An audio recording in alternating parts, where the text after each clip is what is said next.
আর মাত্র একদিন বাদেই শুরু হচ্ছে বাড়ি বাড়ি গিয়ে ভোটার তালিকা হালনাগাদ কার্যক্রম। এই কর্মযজ্ঞে নির্বাচন কমিশনকে কারিগরি সহায়তা দিচ্ছে ইউএনডিপি।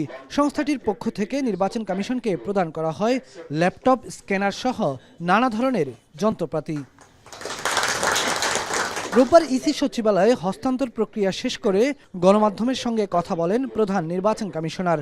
সরকারের দেয়া সময়সীমা অনুযায়ী ইসি নির্বাচনের পথে হাঁটছে বলে জানান তিনি।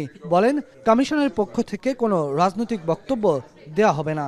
রাজনৈতিক বক্তব্য আমরা ঢুকতে চাই না, আমরা রাজনীতির মধ্যে ঢুকতে চাই না।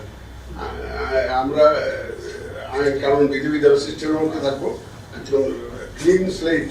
আমরা চাই যে একদম স্ট্রেট, যাতে সবাই একটা ফ্রি ফেয়ার গেম আমরা উপহার দিতে চাই। এবারের ভোটার তালিকা নির্বাচনকে বিতর্কের ঊর্ধ্বে রাখবে বলেও মন্তব্য করেন প্রধান নির্বাচন কমিশনার। তিনি বলেন, জাতিকে একটি সুষ্ঠু নির্বাচন উপহার দিতে বদ্ধপরিকর বর্তমান কমিশন। মাননীয় প্রধান উপদেষ্টার ঘোষিত যে টাইম ফ্রেম, ওটাকে মাথায় রেখে আমরা কাজ করছি। পরে ইউএনডিপির পক্ষ থেকে জানানো হয়, আগামী নির্বাচনের সহায়তা করার বিষয়ে রাজনৈতিক দলগুলো সহ নানা অংশীজনের সঙ্গে আলোচনা করছেন তারা।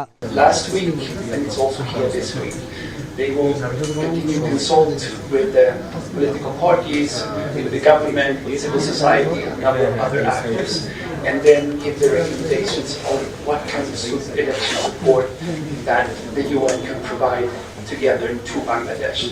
In the meantime, this very important exercise for the administration is starting tomorrow.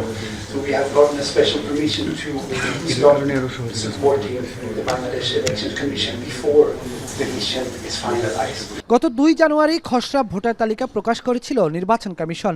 তালিকা অনুযায়ী দেশের বর্তমান ভোটার সংখ্যা 12,36,83,512 জন।